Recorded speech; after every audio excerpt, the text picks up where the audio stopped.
Big ബോസില് നമ്മൾ ഒരുപാട് കുല സ്ത്രീകളെ കണ്ടിട്ടുണ്ട് അല്ലെ?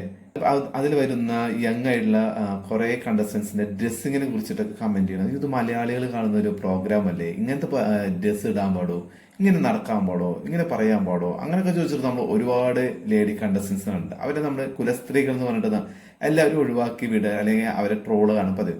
ഈ ബിഗ് ബോസ് സീസൺ 7 കുലസ്ത്രീക്ക് പകരം ഒരു കുലപുരുഷനാണ് എനിക്ക് കാണാൻ പറ്റിയത്. അതാണ് ഷാനവാസ്. ആ ഗിസൽ എന്ന് പറഞ്ഞുള്ള ഒരു മോഡൽ. അവരെങ്ങനെ വേണേ നടക്കട്ടെ എന്ന്.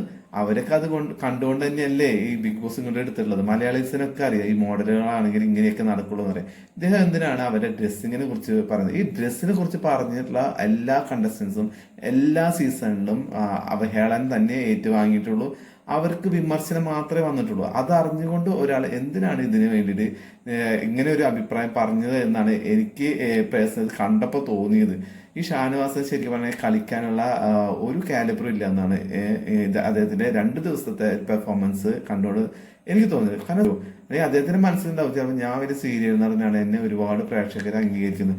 എത്രയോ സീരിയൽ നടന്മാർ വന്നുപോയി, എത്രയോ നടിമാർ വന്നുപോയി, അവർക്കൊന്നും ബിഗ് ബോസിൽ പിടിച്ചു നിൽക്കാൻ പറ്റിയിട്ടില്ല.